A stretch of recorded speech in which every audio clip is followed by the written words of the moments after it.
하나님 말씀은 누가복음 6장 27절에서 38절 말씀입니다. 누가복음 6장 27절에서 38절. 서로 교독하신 후에 마지막 절은 다 함께 합독으로 하시겠습니다. 그러나 너희 듣는 자에게 내가 이르노니 너희 원수를 사랑하며 너희를 미워하는 자를 선대하며 너희를 저주하는 자를 위하여 축복하며 너희를 모욕하는 자를 위하여 기도하라. 너의 입밤을 치는 자에게 젖밤도 돌려대며 내 겉옷을 빼앗는 자에게 속옷도 거절하지 말라. 내게 구하는 자에게 주며 내 것을 가져가는 자에게 다시 달라 하지 말며 남에게 대접을 받고자 하는 대로 너희도 남을 대접하라. 너희가 만일 너희를 사랑하는 자만을 사랑하면 칭찬받을 것이 무엇이냐. 죄인들도 사랑하는 자는 사랑하느니라. 너희가 만일 선대하는 자만을 선대하면 칭찬받을 것이 무엇이냐. 죄인들도 이렇게 하느니라. 너희가 받기를 바라고 사람들에게 부어주면 칭찬받을 것이 무엇이냐. 죄인들도 그만큼 받고자 하여 죄인에게 부어주느니라. 오직 너희는 원수를 사랑하고 선대하며 아무것도 바라지 말고 구워주라. 그리하면 너희 상이 클 것이요 또 지극히 높으신 이의 아들이 되리니 그는 은혜를 모르는 자와 악한 자에게도 인자하시느니라. 너희 아버지의 자비로우신 같이 너희도 자비로운 자가 되라. 비판하지 말라. 그리하면 너희가 비판을 받지 않을 것이요 정죄하지 말라. 그리하면 너희가 정죄를 받지 않을 것이요 용서하라. 그리하면 너희가 용서를 받을 것이요 주라. 그리하면 너희에게 줄 것이니 곧 후이되어 누르고 흔들어 넘치도록 하여 너희에게 안겨주리라. 너희가 헤아리는 그 헤아림으로 너희도 헤아림을 도로 받을 것이니라. 아멘. 함께 인사하겠습니다. 아시레. 오늘 우리는 누가복음 6장 27절로 38절까지 말씀을 통해서 다름 결코 평범하지 않은 삶이라고 하는 주제로 말씀을 나누려고 합니다. 이 닉 비제시라고 하는 사람은 용서하지 않으면 쓴뿌리에 덫에 걸려 옴짝달싹 못하는 무능력자가 된다라고 이야기합니다. 예수님께서 고난받기 전에 제자들과 만찬하신 다락방 강화를 통해서 새 계명을 주셨습니다. 요한복음 13장 34절과 35절 말씀인데 새 계명을 너희에게 주노니 서로 사랑하라. 내가 너희를 사랑한 것 같이 너희도 서로 사랑하라. 너희가 서로 사랑하면 이로써 모든 사람이 너희가 내 제자인 줄 알리라 라고 말씀합니다. 예수님은 내가 너희를 사랑한 것 같이 라고 말을 해요. 사랑의 기준이 무엇일까? 얼만큼 어떻게 누구를 사랑해야 될까? 라고 하는 것을 우리가 질문할 때가 있습니다. 그런데 예수님이 내가 너희를 사랑한 것 같이 어느 날 율법사가 찾아와서 마치 자기에게 누가 이웃인지 몰라서 내가 사랑하지 못하는 것처럼 여러분이 이야기합니다. 그때 예수님께서 선한 사마리아인 비유를 통해서 말씀하십니다. 누가 강도 만난 자의 이웃이겠느냐? 그랬더니 이제 사마리아 사람입니다 라고 하는 이야기를 하죠. 그랬더니 여러분 그렇게 말을 해요. 너도 가서 이와 같이 하라. 너도 가서 이와 같이 하라. 그리스도인은 예수님으로부터 말로 다 표현할 수 없는 사랑을 받은 사람들입니다. 그 받은 사랑으로 다른 사람들에게 사랑을 실천하라고 우리에게 말씀합니다. 예수님은 원수를 사랑하고 우리를 미워하는 자를 선대하며 저주하는 자를 축복하고 모욕하는 자를 위해 기도하라고 말씀합니다. 여러분 이 세 줄을 그냥 읽으려고 하는 것도 쉽지 않아요. 내용이 무엇인지 생각을 하면서 읽는다면 어느 때는 턱턱 숨이 막혀와요. 이걸 어떻게 라고 하는 말을 우리는 하게 돼요. 그런데 우리가 여러분 신앙생활하는 참 목적이 뭘까? 신앙생활이 우리에게 주시는 하나님의 은혜의 선물이 무엇일까를 생각한다면 이것은 숨이 턱턱 막히는 것이 아니라 하나님이 주신 은총이라고 하는 것을 알게 된다고 하는 것이죠. 도저히 불가능할 것 같은 사랑을 그리스도인들에게 주님께서는 요구하셨습니다. 예수님께서 가룟 유다가 그곳을 떠난 후에 너희에게 새 계명을 주셨습니다. 여러분 함께 지금 만찬을 했어요. 함께 만찬을 하고 이제 가룟 유다가 예수님을 배신하게 될 것이라고 하는 것을 예고하셨고 그 말을 듣고 난 다음에 가룟 유다는 그 공동체를 떠났어요. 그리고 나서 예수님께서 새 계명을 주신 거예요. 그러면서 내가 너희를 사랑한 것 같이 너희도 서로 사랑하라. 내가 너희를 사랑한 것 같이 라고 말씀하세요.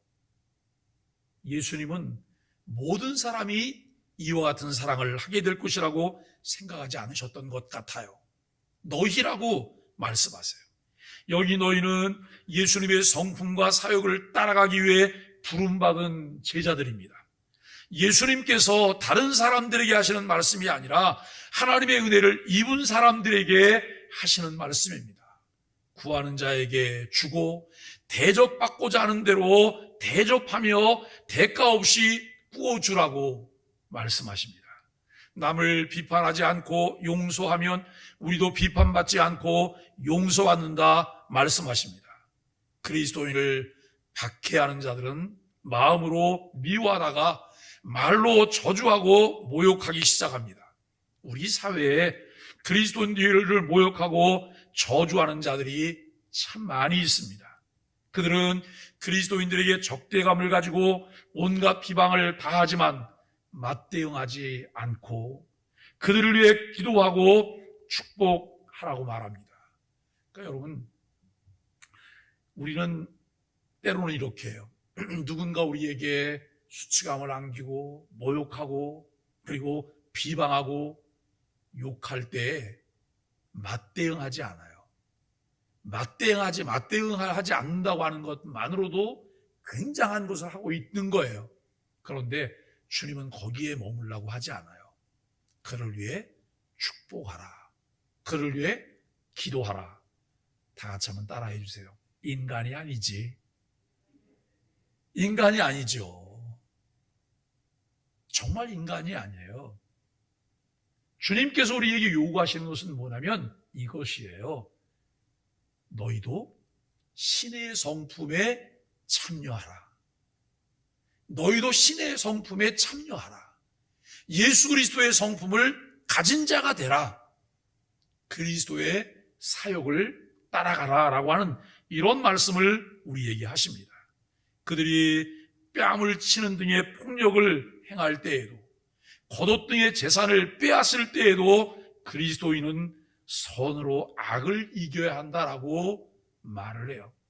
이것이 그리스도인들의 트레이드 마크가 돼야 되는 것이죠.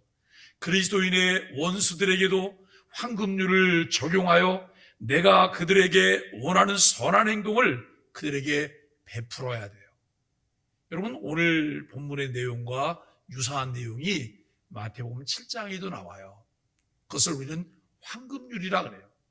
남에게 대접을 받고자 하는 대로 너희도 남을 대접하라라고 말씀하시는 거예요. 우리가 여러분 그 부분을 생각할 때 열십자 회전문을 생각해 보세요. 열십자 회전문은 밀면서 들어가면 그것이 돌아옵니다. 밀면서 돌아가면 다시 돌아오는 거예요. 우리의 삶 가운데 내가 베풀면, 내가 행하면 그것은 내게 다시 돌아오게 돼 있다라고 하는 것을 우리는 알게 됩니다. 여러분, 그렇게 해야 하는 이유가 하나님이 원수였던 우리에게 자비를 베푸셨기 때문이에요. 우리는 자비로운 하나님의 사랑을 경험했으니 그러한 사랑을 원수에게 베풀라고 말을 해요. 여기 자비라고 하는 이 낱말을 마음에 두시면서 말씀을 함께 계속 나눴으면 좋겠어요. 하나님의 사랑을 입은 자 되었기에 하나님께서는 우리에게 다름을 요구하고 있습니다. 그리스도인이 된다는 것은 하나님의 특별한 사랑과 은혜를 입은 삶입니다. 그렇기 때문에 결코 평범하지 않은 삶을 우리에게 요구하고 계십니다. 우리를 박해하는 자들에게 베푸는 사랑은 그 원수들이 궁핍해질 때까지, 구제하는 데까지 여러분 나아가야 된다라고 하는 것입니다. 그들을 정죄하며 심판하지 않고 오히려 용서하는 데까지 나아가야 된다고 하는 것이죠. 하나님이 우리를 정죄하시지 않고 의롭다고 오시며 용서하셨기 때문입니다. 하나님의 큰 용서를 맛보고도 우리가 원수들을 용서하지 못한다면 하나님이 그 용서를 철회하셔도 우리는 할 말이 없습니다. 그러나 우리가 원수들을 정죄하지 않고 용서하면 하나님은 우리에게 더 큰 은혜를 누리는 천국의 삶을 살게 하십니다. 우리가 베푸는 사랑은 보상할 것을 기대하지 않고 하나님의 보상을 바라볼 뿐입니다. 원수 사랑은 원수를 감동시키는 수단이 아니라 예수님의 성품을 닮아가는 길이며 하나님을 기쁘시게 하는 일입니다. 구약 성경에 여호수아가 이끄는 이스라엘이 가나안의 각 성읍들을 정복했던 것처럼 예수님과 제자들은 갈릴리의 각 성읍을 다니며 그곳을 점령해 갑니다. 하나님이 모압 평야에서 모세를 통해 이스라엘에게 가나안 땅을 점령할 것을 명하시고 어떻게 살아야 하는 것을 가르치셨듯이 예수님은 평지에 서서 제자들에게 이 땅에서 어떻게 싸워야 하는가 하는 것을 가르치셨습니다. 27절로 31절 말씀은 세상과 다른 전투법을 말씀하십니다. 출애굽 이후 이스라엘은 수 없는 전쟁을 경험했고 대적을 쳐서 죽이거나 내쫓는 일을 해왔습니다. 하지만 예수님은 전혀 다른 방식의 전쟁을 시작하셨습니다. 대적을 사랑하고 축복하며 기도해 주는 것이죠. 나를 대적하는 상대에게 그대로 갚아주는 것이 아니라 오히려 더 큰 은혜를 감수하며 대접받고자 하는 그대로 상대방을 대접하는 것이 바로 예수님이 가르치시는 전투 방법이었습니다. 제가 교육전사를 할 때입니다. 1986년도에 있었던 일이에요. 신혼초였거든요. 작은 교회에서 제가 봉사를 하고 있었는데 목사님은 경상도 분이세요. 비썩 말르신 분이에요. 얼굴도 새카마시고. 그런데 저는 그 목사님과 함께 있으면서 많은 은혜를 받았어요. 그 목사님은 말씀 중에 아주 독특한 말씀을 하셨어요. 우리가 일생을 살면서 우리 눈앞에는 얄미운 사람이 없을 데가 없다는 거예요. 꼴 보기 싫은 사람이 없을 데가 없다는 거예요. 그런데 그분은 이렇게 말씀하세요. 그 사람을 잡아먹어야 된대요. 잡아먹지 않으면 우리가 잡아먹히기 때문에 잡아먹어야 된다고. 그런데 무엇으로 잡아먹어야 돼? 사랑으로 잡아먹어야 된다는 거예요. 사랑으로 잡아먹어야 된다고. 그리고 여러분, 목사님이 실제로 교회에서 어려운 일을 만나셨어요. 굉장히 어려운 일을 만나셨어요. 말도 안 되는 그런 일을 만나셨어요. 목사님 사모님이 키가 좀 작으세요. 그런데 보기에 흉한 분이 아니세요. 아주 아담한데 괜찮은 사모님이세요. 교인 중에 한 명이 목사님에게 이렇게 말했어요. 사모님과 같이 신방 다니시지 말라고. 사모님과 같이 신방 다니시지 말라고. 참 기가 막힌 일이죠. 그러면서 사사건건 그 목사님을 힘들게 했어요. 제가 주일날 아침에 이제 어린이 예배를 드리려고 아침 일찍 나갔어요. 새벽기도 마치고 어린이 예배를 나갔어요. 새벽기도 때 목사님 나오셔서 설교하셨고 아침에 나갔는데 어린이 성가대 지휘를 제가 했었기 때문에 어린이 성가대 연습을 해야 돼서 이제 그 목사님 딸이 반주를 했어요. 저한테 메모를 하나 이렇게 건네는 거예요. 아빠가 전사님 갖다 드리래요.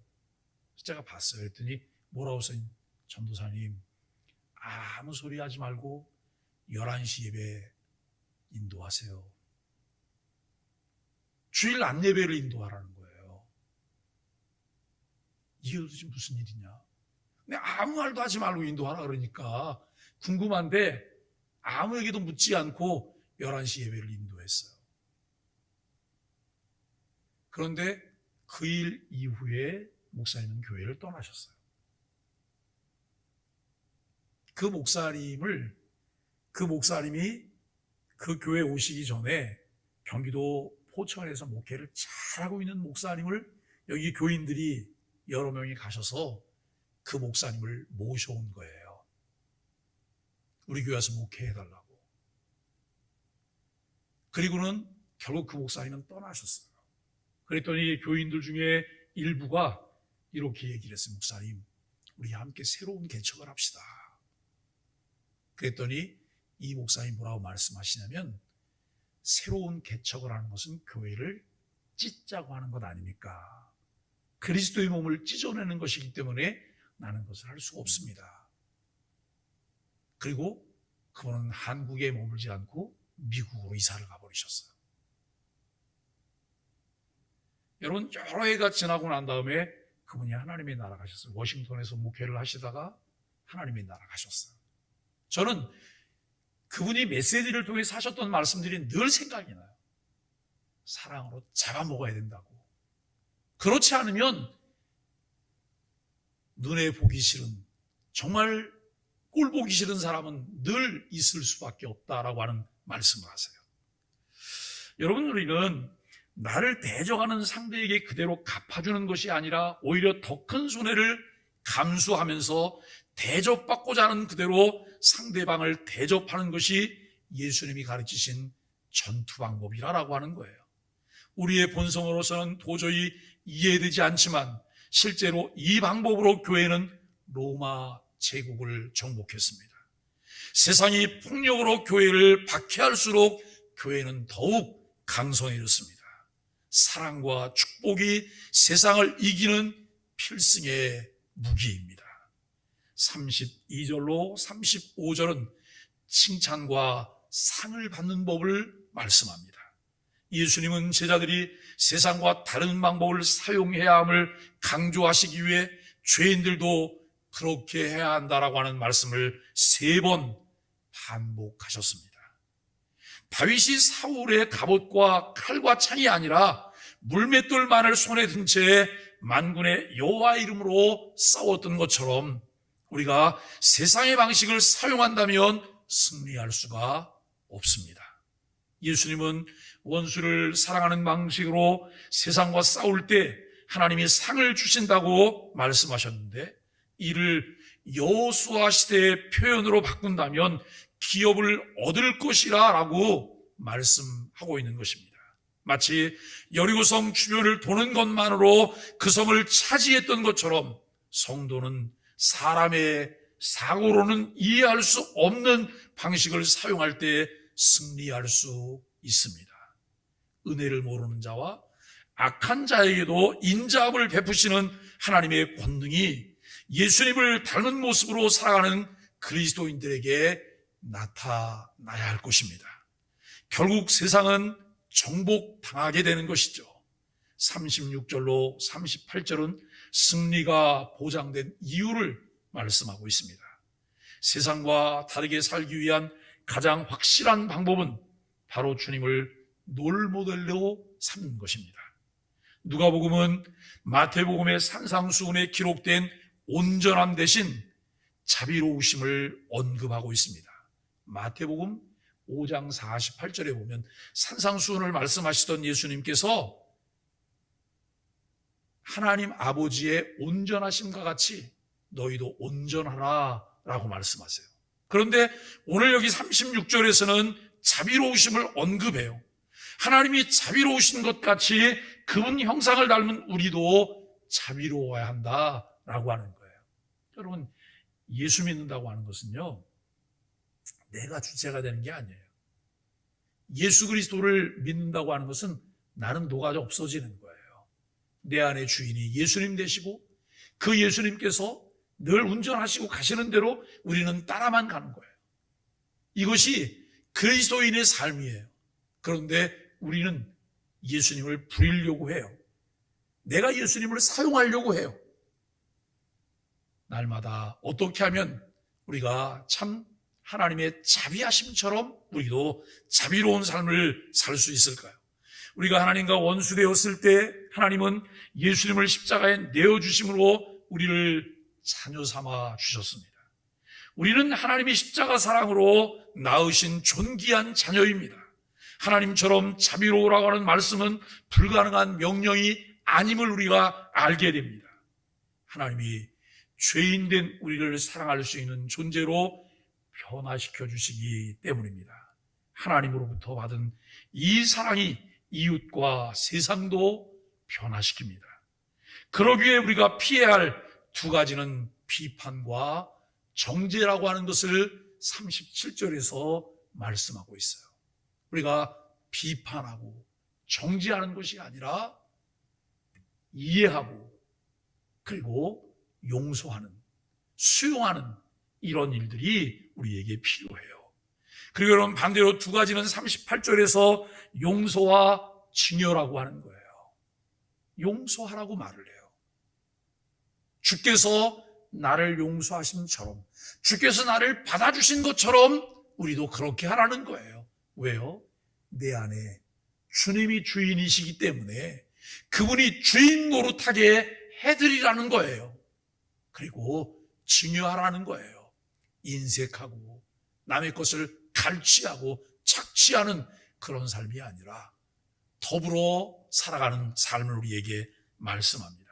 그런데 이것이 무엇 하면 무엇 한다라고 하는 이 보험과 거래의 문맥으로 표현되어 있다고 하는 거예요. 세상은 기본적으로 비판하고 정죄하고 용서 없이 처벌하며 그냥 주는 법이 없고 반드시 대가를 받고 팔아요. 참 세상 이상하더라고요. 우리 한국이 경제 위기를 만났던 IMF 아시죠? 나라가 다 망하게 됐어요. 그런데 IMF에서 돕는데요. 돈을 빌려주는 거예요. 근데 여러분 돈을 빌려주는데 엄청나게 비싼 이자를 받으면서 돈을 빌려줘요. 이게 자본주의 사회의 모순이에요. 있는 자는 돈을 빌려도 저리로 돈을 빌려 쓸 수가 있어요. 곧 죽게 된 자는 감당할 수 없을 만큼 과중한 여러분 이유를 지불하면서 돈을 빌려 써야 돼요. 우리가 여러분 그리스도인이면서도 똑같은 사고를 가지고 있지 않으세요? 누군가 와서 다 죽게 돼서 무엇을 빌려달라고 말을 해요. 그러면 우리 마음 가운데 어떤 것이 있어요? 안 받을 각오하고 돈을 빌려주셔야 돼요. 그런데 뭐라고 말하냐면 나는 빌려줄 수가 없어요. 안 받을 것이 아니기 때문에. 나는 꼭 받아야 되기 때문에 당신에겐 돌려받을 수 없기 때문에 나는 빌려주지 않을 거예요. 이 마음은 그리스도의 마음이 아니죠. 그리스도의 마음이 아닌 것을 우리가 알게 돼요. 그래서 우리가 비판하거나 정죄하지 않고 처벌이 아닌 용서를 택하며 대가를 요구받지 않을 때 세상은 어떻게 대응해야 할지 모를 것입니다. 결국 세상의 날선 무기들은 모두 무가치해져요. 예수님은 십자가를 통해 직접 그 모범을 보여주셨습니다. 사실 예수 믿는다고 하는 것은요, 새 사람이 되는 것이잖아요. 새 백성이 되는 거예요. 새로운 가치를 따라 사는 거예요. 지금까지 살아왔던 방식과는 전혀 다른 방식을 따라서 사는 거예요. 결코 평범하지 않은 삶이죠. 세상적 사고방식이나 가치관과는 전혀 다른 삶의 방식과 가치관을 우리에게 보여주신 것이 예수님의 사역이에요. 누가 높고 더 나은 자리를 차지하기 위해 다투던 제자들을 향해 섬김을 받으러 온 것이 아니라 섬기러 왔다고 말씀하시는 예수님의 그 인격과 사역을 우리는 따라가야 합니다. 우리도 주님처럼 어떻게든 다름을 실천하는 자들이 되어야 한다는 것이죠. 사랑하는 소망의 가족 여러분, 우리는 어떤 원칙을 가지고 세상적 가치관과 싸우고 있습니까? 세상의 원칙과는 전혀 다른 원칙으로 살아갈 때 세상은 우리를 통해 주님을 볼 수 있습니다. 왜 우리가 매일 성경을 읽어야 할까요? 우리가 왜 매일 성경을 공부해야 할까요? 그것이 우리 삶의 새로운 기준이기 때문에요. 내 삶의 새로운 지침이기 때문에 그렇다는 거예요. 우리가 걸려 넘어지는 것이 있어요. 성경을 봐야 되잖아요. 하나님 말씀을 들어야 되잖아요. 그 말씀을 묵상해야 되잖아요. 그런데 성경을 보는 것이 아니라 성경을 전달하는 통로에 붙잡혀서 우리는 성경의 내용을 못 봐요. 성경의 내용을 듣지 못해요. 성경의 내용을 묵상하지 않아요. 늘 우리는 그 말씀의 본질이신 하나님을 보는 것이 아니라 그 말씀의 전달자를 우리가 보는 거예요. 여러분, 말씀의 전달자와 관계가 좋으면 말씀이 들리는 것 같아요. 그런데 말씀의 전달자와 관계가 나쁘면 말씀도 들리지 않아요. 이걸 넘어 쓰셔야 돼요. 우리가 성경을 샀는데 성경책이 마음에 들지 않아요. 모양이. 그래서 모양이 마음에 들지 않아서 그냥 성경책을 던져버렸어요. 그리고 안 읽어요. 알 길이 없어요. 성경책이 모양이 좋던 색깔이 마음에 들고 그건 아무런 문제가 없는 거예요. 성경 내용을 읽으셔야 돼요. 들으셔야 돼요. 그 말씀을 붙잡고 우리가 사셔야 돼요. 세상의 원칙과는 전혀 다른 원칙으로 살아갈 때 세상은 우리를 통해 주님을 볼 수 있습니다.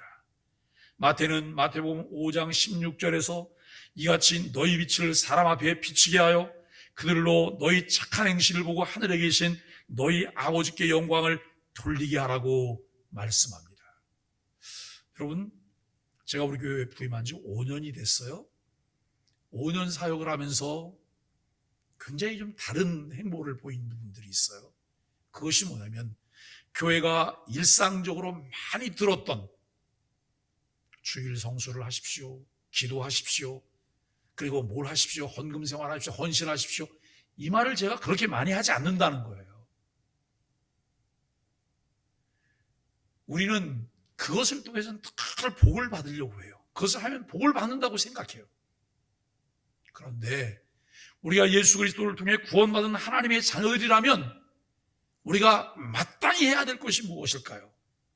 그리스도를 닮아가는 삶이에요. 성화의 삶이에요. 은혜 받고 성화의 삶을 살아가면 그와 같은 것들은 여러분 자연스럽게 우리를 통해서 일어나는 일이에요. 내가 누군가에게 잘 보이려고 반대급부를 기대하면서 무엇을 하는 것이 아니라 내게 주신 하나님의 은혜가 너무 크기 때문에 나는 그 길로 가게 된다는 것입니다. 역사를 돌이켜보면 예수님의 사랑을 실천하는 사람들은 실제로 세상을 정복했고 세상을 변화시켰습니다. 하나님의 말씀에 귀를 기울이며 그 말씀에 순종하여 세상을 향해 선한 일을 할 때 성령께서 함께 일하심을 보게 됩니다.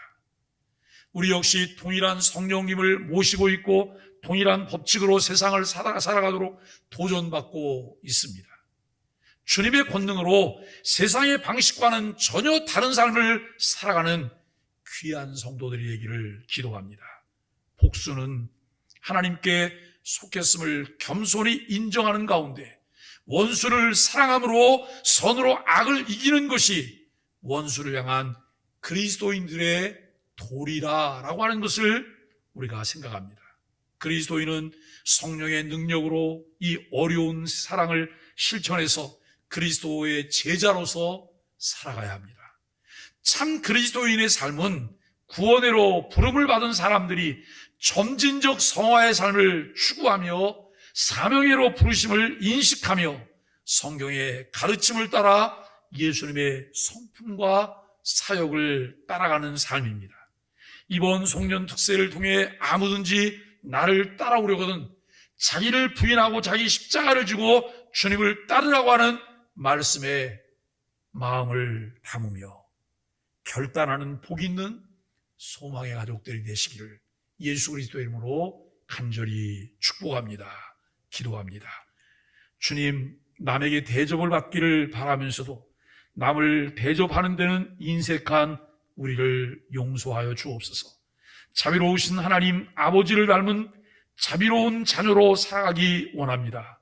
누르고 흔들어 넘치도록 은혜를 안겨주실 주님을 신뢰하며 이웃에게 아낌없이 주는 자가 되게 하여 주옵소서. 예수님의 이름으로 기도합니다. 아멘.